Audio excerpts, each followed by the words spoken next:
And if you're just tuning in, two unlikely mates, celebrity stylist Elliot Garno and Norm Smith medalist Isaac Smith are here to tell you what is what. Hey, no utes in the valet. Mate, I know you're the Melbourne Art Fair ambassador, but what the fuck are those flowers? You're learning about arts and culture in our beautiful city. I'm not learning about it. It just happens to come across my world. Those flowers. Well, shout out to Vazette, which are a florist that. I swear you make up names with No. fashion.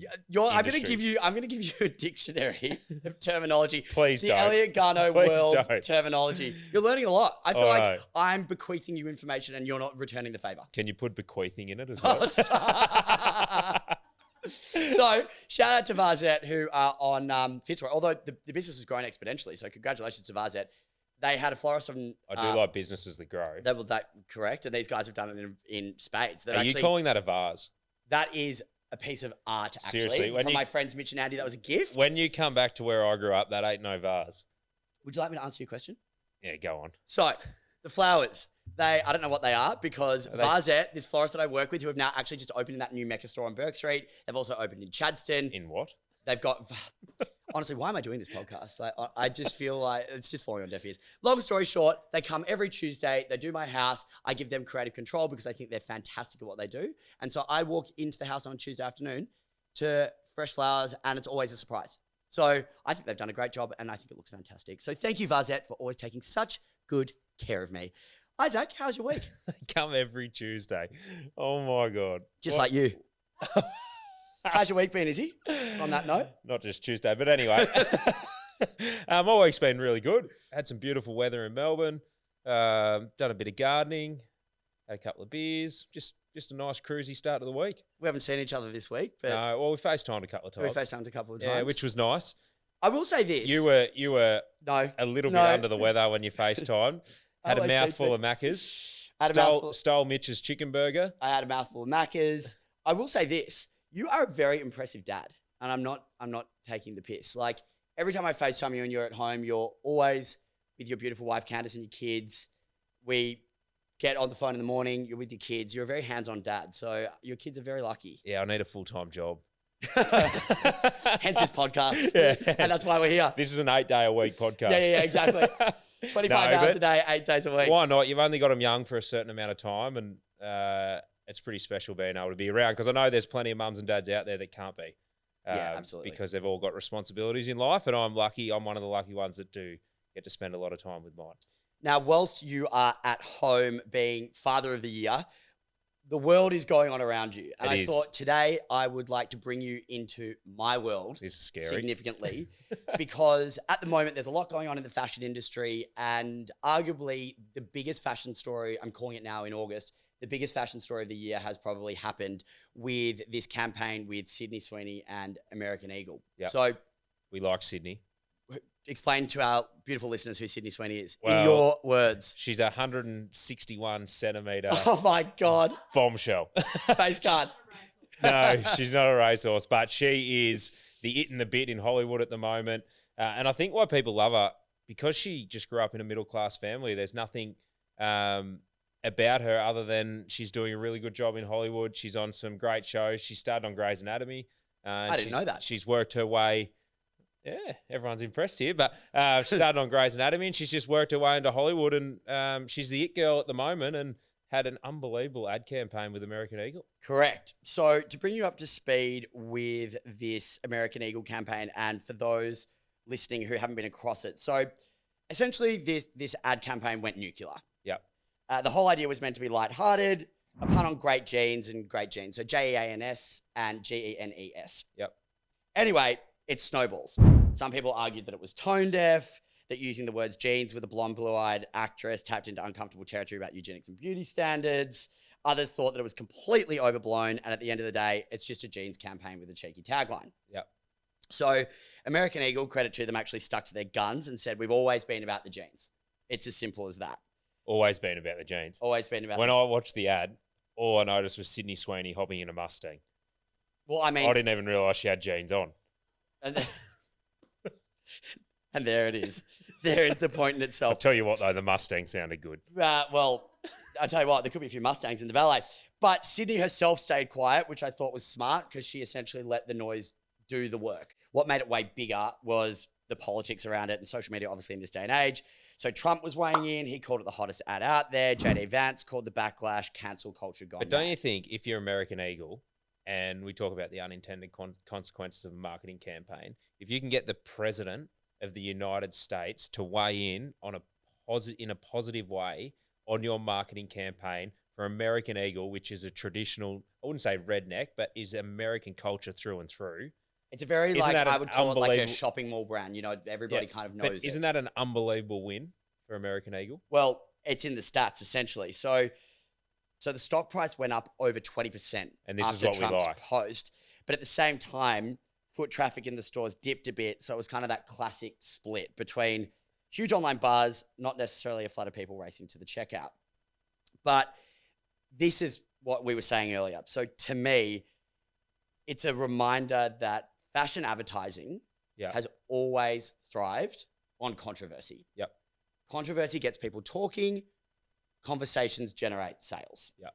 So whether or not you're sitting on the side of the fence that you think it's inappropriate, or whether whether you're sitting on the side of the fence that it's inappropriate, or you're on the side of the fence that you're about it, you and I aren't here to tell you what's right or what's wrong. Yeah. But what I wanted to do was dive into some of the most controversial or iconic fashion campaigns of all time. Yeah, Get your opinion on that, because this American Eagle and Sydney Sweeney synergy is just the tip of the iceberg of some seriously iconic fashion campaigns going back as far as the 90s that we're still talking about today. So things from Calvin Klein to Gucci in the 2000s, outrage really has been the currency for the fashion industry a lot of times.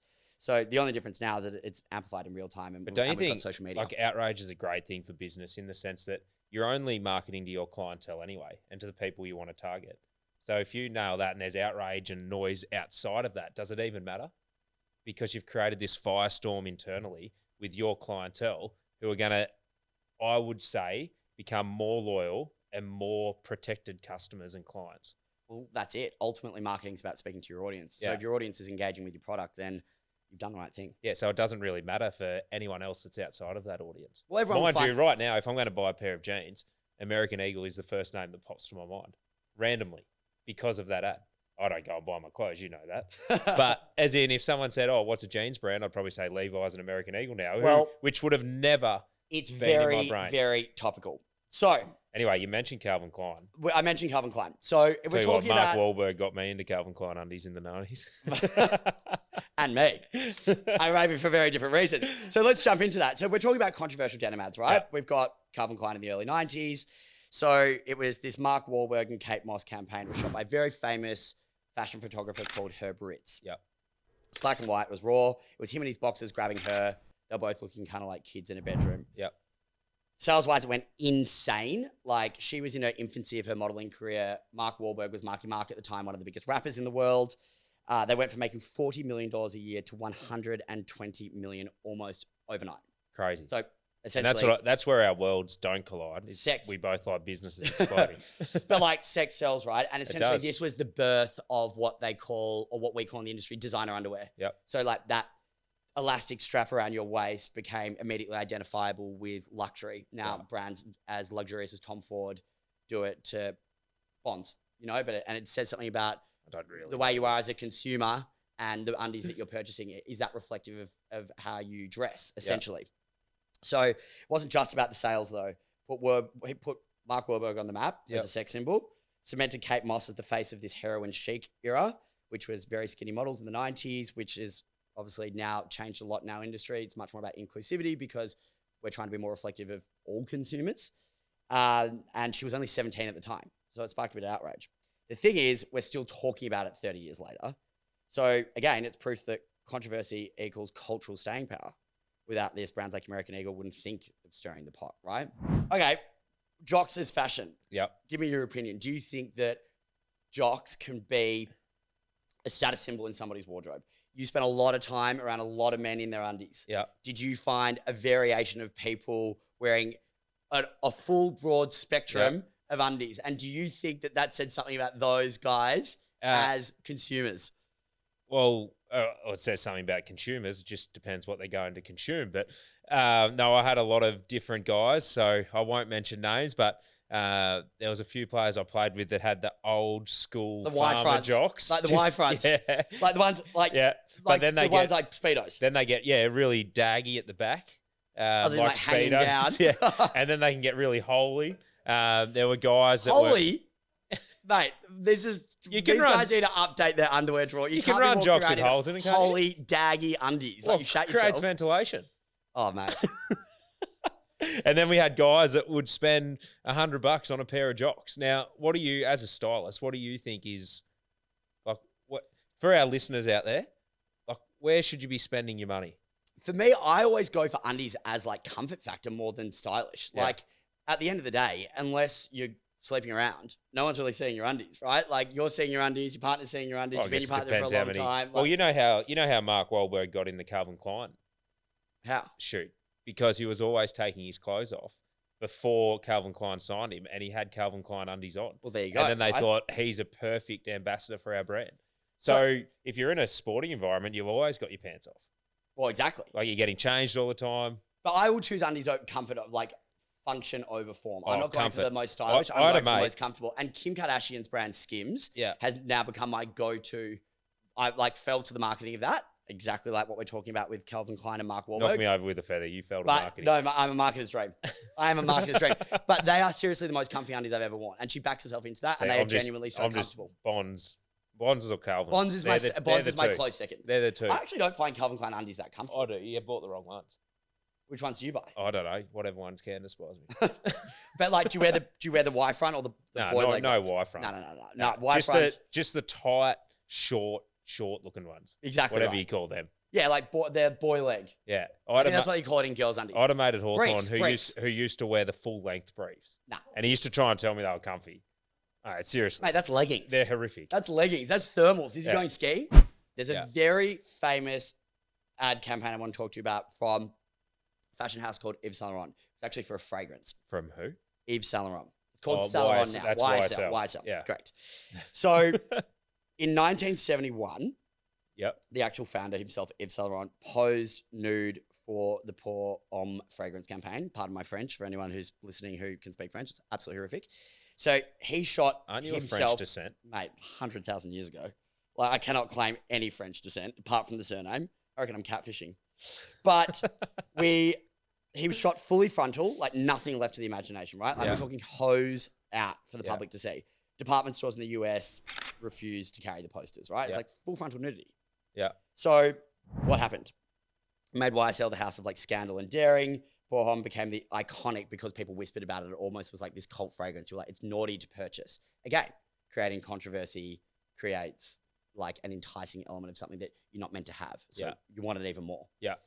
So the blueprint carried into the 2000s. So Tom Ford was the designer at the time, and with YSL's later campaigns, he pushed this same campaign with male nudity, and he recreated this campaign for the fragrance. Again, it outraged the world. It made YSL synonymous with provocation again. You didn't buy it because you liked the smell.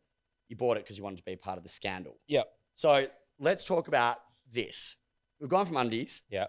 Would you pose fully frontal for a brand endorsement? Would you get the hose out? For the right amount of money. What's that? A lot of money. Give me It a depends. figure. It depends. I need a ballpark figure. It depends because You can tick a box. but you- 500,000 but you to a mentioned million. you mentioned YSL, Yep.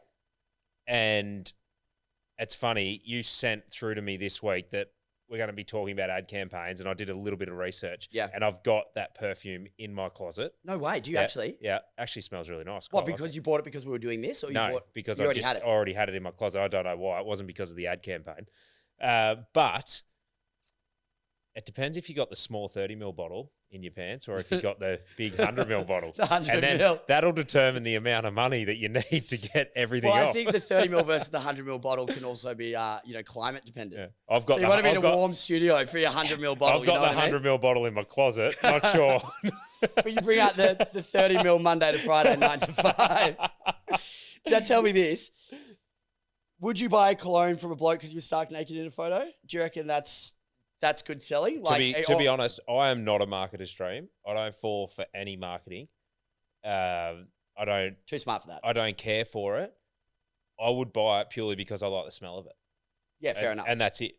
Like I wouldn't buy. So you wouldn't buy into the hype of the fact that they've created this like very provocative, scandalous thing. So you're almost part of this club of naughtiness. Like, naughty is the new nice. No, Kind of couldn't vibes. care. Couldn't care. If it smells good, it smells good. The only marketing that's ever worked on me is the Adidas Predator football boot.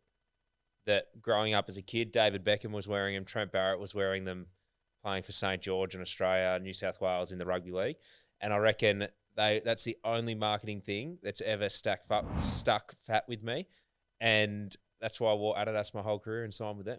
Perfect. And you still do now. Yeah, still wear Adidas now. Yeah, there you go. I wear Adidas. I reckon now. that's you've converted me. Only marketing thing that has ever hooked me. Okay, so last one. This is the most infamous one, which is outrageous that we had to talk about today. So again, under Tom Ford. Tom Ford is a very famous designer. He was at YSL and Gucci. He then had his own brand, which he ended up selling for like 1.5 billion US a few years back. Beauty, fragrance, clothing, everything. He was a powerhouse and a real icon of our industry. And he was very much regarded for really pushing the boundaries. So it was his idea to bring back that recreate that YSL campaign. Oh, yeah. And then when he was the creative director at Gucci in 2003, he did a campaign, obviously we'll throw up the images, where a female model, this was shot by Mario Testino, another very famous fashion photographer. Good guy, Mario. He's actually got his own level of controversy. I mean, who doesn't in the fashion industry nowadays? Low-rise jeans on a woman, pulled down to a perfectly manicured Gucci G shaved into the model's pubic hair. For great or? I think it was for Gucci. Oh, okay. Go figure. Maybe for you it was great. Or for go. Tabloids went into a fucking meltdown. So the ad was banned in different places. It was banned in the UK. It was censored across Europe. You talk about tabloids though, and I would say that the UK is the number one place for tabloids. And the consumer watchdog there, ASA, only had 16 complaints. Even though there was absolute outrage and was banned in countries, Gucci argued that they were advertising to their clientele and to their market and it deserved to be fined. Well, Gucci's revenue went from 200 million in the mid-90s to nearly 3 billion by 2003 under Tom Ford. And ads like this were just, again, part of a greater shock tactic. But they made Gucci the most culturally relevant luxury house in the world. Even I know Gucci. Pushing the boundaries. They were talking about it. Case in point. Yeah. You don't know much about luxury fashion or fashion brands. You're not that interested, to be totally fair. No. But you know brands like Gucci because of campaigns like this. Yeah. Over 20 years ago have made them household names and brought them to the cultural masses. And now this campaign is legendary. It's studied in advertising schools. It's in textbooks. I went to fashion school. We learned about it at fashion school. And it forces a conversation about female sexuality, branding, and how far is too far. For a question for you, and you might know more than me. So Sydney Sweeney, she does this shoot for American Eagle, and the stock price rises by 18%, which adds 400 million. 20, I think it was. Let me go back on my notes. I think it was yeah, 400 up million. over 20%. Yeah, up over 20% and added over 400 million to the company. What's she getting paid for that? Would she take a percentage? Because if you look at Gucci, for example, you said it grew from this company that was worth this to 1.3 billion. I'm guessing the models in that ad probably only got a few 100,000 in the 90s. Well, yeah, absolutely. I mean, like, I think that the culture has changed massively now, and advertising, and to use that American Eagle example, or really any example now, is a fashion brand that you wouldn't have heard of called Miu Miu. Kylie Jenner is the current face. Celebrity is the selling power now. Yeah. Brands are leveraging celebrity and profile to grow their businesses more so than they would have had in the 90s and the early 2000s with models. A lot of celebrities now are taking like a revenue or profit share instead of actually taking money for the campaign. That's what's happening a lot with sports people around the world. Okay, because they're understanding that the business is bigger than a marketing campaign. So if you can nail the marketing campaign and you understand that you're such a big athlete, for example, then if you can take a revenue or profit share, then if the business grows 20%, 400 million, and you take a percentage of that is a lot more than the $1 million they might pay you for the campaign. Now, as a classic no utes worlds collide, this is the perfect example, right? So you're a professional sportsman, you've been endorsed by brands. Like, let's use like the celebrity selling power now on a domestic landscape. Yeah. So you've got football heartthrobs like Bailey Smith. Yeah, Cotton On. At Cotton On. So Yeah. do you think that this is just Shout a out play? to Cotton On. Shout out to Cotton On with your jeans today. But Still got the tag do on. you think that this is a classic case of celebrity play on a domestic level? Is Cotton On selling more clothes because Bailey Smith is a Gen Z heartthrob? 100% they are. And they've created its own little market and brand within Cotton On for Bailey Smith. So they know exactly what market they want to hit, and it's working for them. The biggest thing for Australian sports people now is it's so difficult because with social media, with all these streaming outlets, the international sports stars have become bigger in Australia than what they once were. For example, Like, are you talking like an American footballer or like an American basketballer or something like that? Like LeBron James and Tom Brady, Yeah. for example, are bigger in Australia than what Emmett Smith and maybe not Michael Jordan. He Well, was Emmett probably Smith is like is, 3. Cowboys running. Yeah, that's my son's name, but he was also a Oh, Cowboy. is that an actual real person? But Emmett, my son, is an E. Emmett in America is an I. Got it. Yeah. Inspired by, naturally. I don't think it was. Coincidence. It certainly wasn't. My grandfather had I think Clement in not. his name, so we went Emmett. But anyway, so for example, these international sports stars are bigger in Australia than what they've ever been because everything is so connected now. So it's harder for an Australian sports person to have impact. Bailey Smith is one of them that's breaking through those barriers and having a huge impact domestically. Because he has a big following. He has a he's big following, a and it's good-looking all about. guy, he's But a it's all about heartthrob. following now. Yeah, right. Yeah. So this is a really interesting point that I haven't discussed with you, but I've discussed with other AFL football friends of mine, of which is only a handful. Yeah. So when I was growing up and watching you guys play footy, the culture of footy, in my opinion, and correct me if I'm wrong, was very different. Like, obviously social media was in its infancy. Some of it didn't even exist, right? So you guys didn't have massive followings that you could essentially capitalize on. No. Now I feel like the whole landscape of an AFL football player's income has changed because you can do a myriad of different things. You've got Christian Petrarca with On Track, and Which he's is killing. become a chef. You've got Well, I was Bailey gonna say, Smith endorsing I don't- Cotton On. You've got Dustin Martin at Bonds. Like, I don't know, but I would argue that Christian's cooking business is bigger than what his footy business is. so it's Whether he's earning that much profit off it right now, but what he's actually building will far outweigh any income that he makes from football, I reckon. So do you think that now it is mutually beneficial to be an AFL footballer? Or do you know what we call them in our industry? We call them slashers. You use it like as a leverage. something plus something. An AFL footballer plus a chef. An Well, AFL footballer. Matt Guelphy, he's You signed to a use modeling your- agency. You use your profile and your position as a footballer as leverage to leverage the next thing. But I don't think that happened 10, 15 years It ago. didn't happen at all. It was frowned upon. I remember when I first came Okay, into football. herein lies the point. You put in, I reckon I got Instagram in 2012. I was in America with Matt Suckling and Luke Bruce, and they had Instagram, and they were telling me what it was, and I first signed up then. And at Hawthorn, it was funny. What was your first? Do you remember what your first photo was? What did you post? We were sitting on top of a van we hired. It was called a Slurpee or Escape, one of them. The E and the cell didn't look right, so we're calling it a Slurpee. And we're going highway. I have no idea what any of those words meant. What Well, is an E and a escape. slell? Escape, the E and the C. Oh, The E for escape. But you the, could have been speaking C- Swahili just then. I was like, is that a car brand? The C and the L, the C looked like an L, and we thought it was called a Slurpee. And it wasn't until we took it back and they told us it was Escape. So we didn't know the ute we were rolling in. Anyway, I think my first post was we were sitting on top of the ute, Luke, Matt, myself, and a mate, James, that I went to school with. Yep. We did Highway 1, but we went and found the Hollywood sign, and we were sitting on top of the van. Oh, you were in LA? And we're in LA Got it. before we drove up to San Francisco. And we were sitting on the van. So that was my first post. But getting back to it, at Hawthorn, it was funny. Talk about cultures and how different cultures can be. So at Hawthorn, you put something on your Instagram, Monday morning you roll in, you're getting smashed in the team meeting, everyone's taking the piss out of you. Yeah. So effectively, you did not want to put anything up. You did not want to be aligned with a brand because you did not want to be shown in the team meeting. Everyone got a good laugh out of it. I went to Geelong.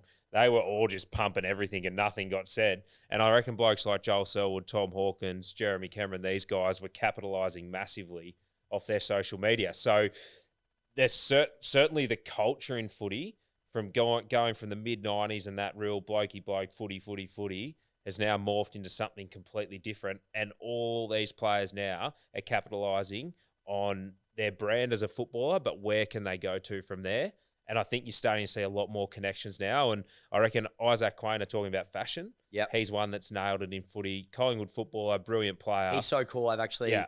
met him a couple of times. I've hosted a couple of events he's come to, and I think that he is like Do you think? the quintessential modern AFL player. So we got he's the a good same player. name. He's cool as fuck. He's well dressed. Smells good. He smells fantastic. Loves his perfume, and or he's whatever just, we call it. I love it. Cologne. I'm like, he's a great ambassador do you for the reckon- sport for me. We've got And the same name. Do you reckon Isaac and I could roll into those same fashion events?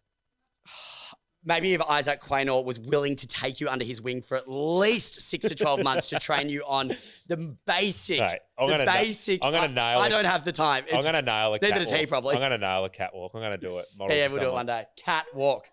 We'll do it in Geelong.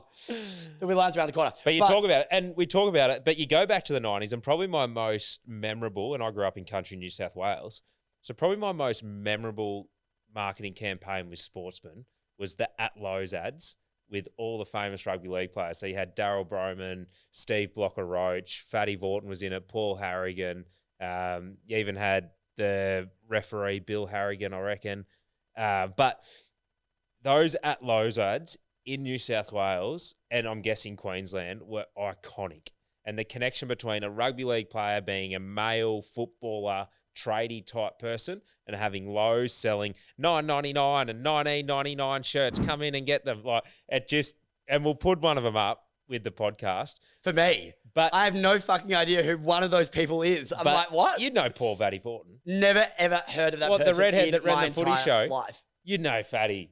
Fatty's iconic. Mate, I've never seen a game of rugby ever. It doesn't matter. You'd know Fatty Vaughton. Well, shout out to all these young boys who are making the most of it now. They're doing a fantastic job. And I'm actually... We might need to critique some of them. First of all, I don't really follow, as you know, a significant amount of football. Since we started this podcast, I've definitely started to watch a little bit more. So I'm down with the banter. Yeah. But... What's the banter? Well, I watched Geelong versus Swans and they won by double. Was that how we banter in footy? That was like, look at that banter. It's off the Richter scale. But I actually started following these boys and I think they're doing a really cool job by leveraging their personal brands. And so shout out to them. It's cool. Okay, so rounding out that conversation about campaigns. Yeah.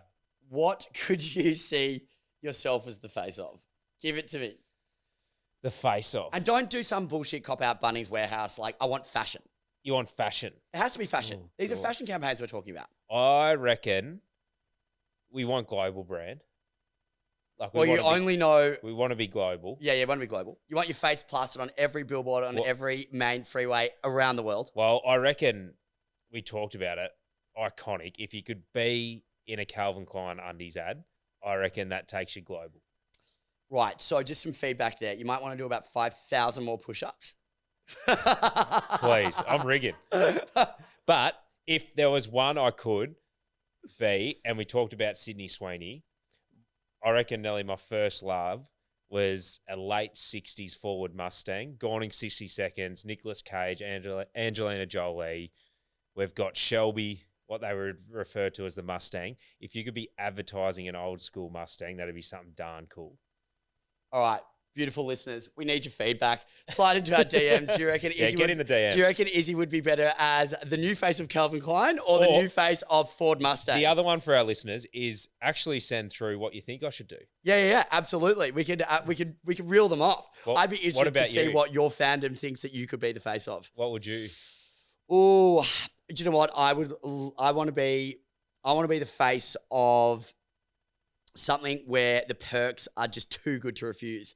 It needs to be like a big shopping mall, like the Grove in LA, because you get to partner with all these different brands. Do You they get to be have the a valet? ambassador for all. Obviously, they have a valet. Don't be so rude. And let me I give you the hot park- tip. There's no utes in it. Can I park my pickup there? Yeah. No, you can park your Mustang. Perfect. And there, our worlds collide. No, because you get all these amazing perks. You get to be, if you're the face of a multi-brand retailer, you get Yeah. the staff discount. You get to wear all these different brands. You get to collaborate with all these different people. And sometimes in fashion, that's the best part about it, is like collaborating with all these different people can be a really good time. Yeah, that would be cool. Now, Maybe Chatty, if you're listening. I've got a question for you, because now you've gone the serious one. Yeah. And I've got a piss take one for you. What is it? And I don't know if you've got a piss take one for me, but you could be the face. I thought Calvin Klein was your piss take. Well, mate, have you seen this rig under here? Yes. It is. You don't wear clothes. It is proper manly. You don't wear clothes. You look like a hairy 12-year-old. Oh, mate, chicks would die for my legs. I know. You've told us on multiple episodes. But you would be the face of an electric car. And you know why? Because they have way more torque. Oh, my They God. have way more torque. Hang on, stop. Sorry. They have way more torque than a petrol or diesel vehicle. And I've never met anyone who has as much torque as you. Okay, do you know what? I actually am going to take that because I was doom scrolling in bed last night and I saw this. Someone's changed their lock tone on their Tesla to the Britney Spears thing. This is me. I'm going to be the ambassador for this specific Tesla. Ready?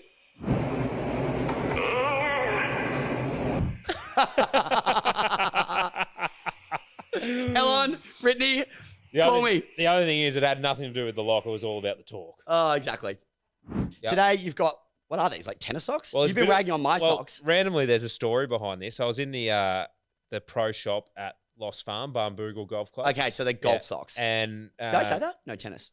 My mates down there, Richard and Roscoe. Richard owns Barnbougle, and then Roscoe works in the pro shop there.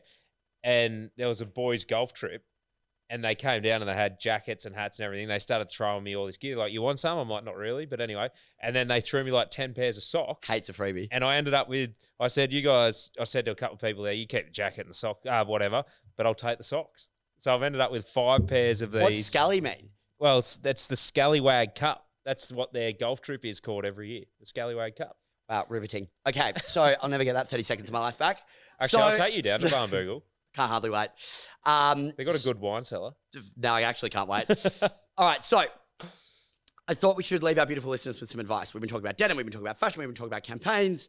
Yeah. You and I have spoken off mic a lot about just generally getting dressed. Today you're in a good pair of jeans, and we were talking about like how to find the right fit. Like, what's the perfect fit of jeans? It's like, it's really I've difficult. got no idea. So These were freebies, and it's the first time I've worn them. So use me as the perfect example. You've got a stylist sitting here. Yeah. You've got a captive audience. If you were to actually utilize me seriously and ask how to find the perfect pair of jeans, how would you start? How would you want to find the perfect pair of jeans? Would you even know? I mean, you certainly don't care, but I would actually have no idea.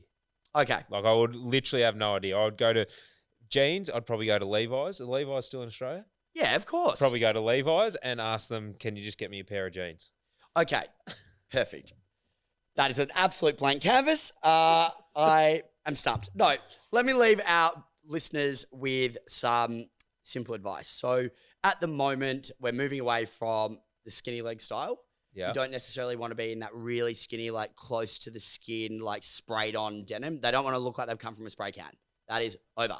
So it's more of a straight leg fit, which you've actually got on today. If you stand up, obviously for those listening are not necessarily going to be able to see this, but this is what we call a straight leg denim. Can we get him in, Roro?